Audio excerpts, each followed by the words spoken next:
ভারতের হিমালয় অঞ্চলের লাদাখে সহিংসতা ছড়িয়ে পড়ার পর রাজধানী লেহতে কারফিউ জারি করেছে কেন্দ্রীয় সরকার। রাজ্যের মর্যাদা ফেরত চেয়ে আন্দোলনে নামলে বুধবার পুলিশের সঙ্গে সংঘর্ষে অন্তত 4 জন নিহত হন।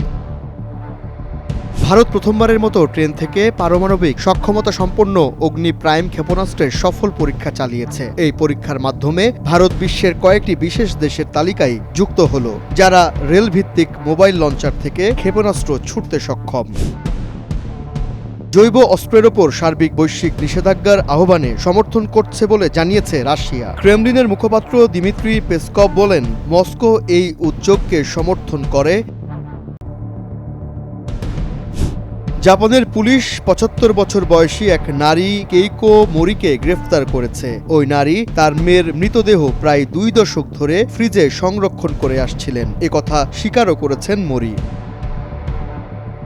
জাতিসংঘ সাধারণ পরিষদের অধিবেশনে যোগ দিতে গিয়ে ত্রিমুখী নাশকতার শিকার হয়েছেন বলে দাবি করেছেন যুক্তরাষ্ট্রের প্রেসিডেন্ট ডোনাল্ড ট্রাম্প। অবিলম্বে তদন্ত চেয়ে জাতিসংঘ মহাসচিব আন্তোনিও গুতেরেসকে চিঠি পাঠিয়েছেন বলেও জানান মার্কিন প্রেসিডেন্ট। উত্তর কোরিয়ায় প্রায় 2000 কিলোগ্রাম প্রায় 2 টন উচ্চ সমৃদ্ধ ইউরেনিয়াম মজুদ রয়েছে বলে দক্ষিণ কোরিয়ার একীকরণ মন্ত্রী চুং ডং ইয়ং সাংবাদিকদের এই তথ্য জানান।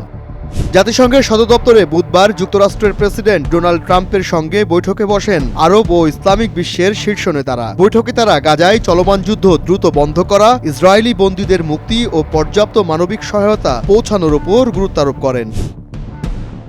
ভারতের ছত্তিশগড় রাজ্যের দান্তেওয়াড়া জেলায় বুধবার মোট 71 জন মাওবাদী আত্মসমর্পণ করেছেন। তাদের মধ্যে 30 জনের মাথায় মোট 64 লাখ রুপি পুরস্কার ঘোষিত ছিল বলে পুলিশ জানিয়েছে।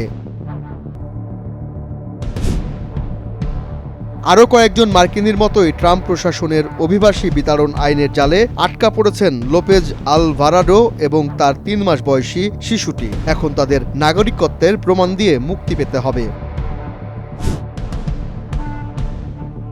মামলা ও সাজার মাধ্যমে রাজনৈতিক প্রতিদ্বন্দ্বীদের দমন করা হচ্ছে বলে অভিযোগ করেছেন পাকিস্তান তেহরিক-ই-ইনসাফ পিটিআই প্রধান ও সাবেক প্রধানমন্ত্রী ইমরান খান।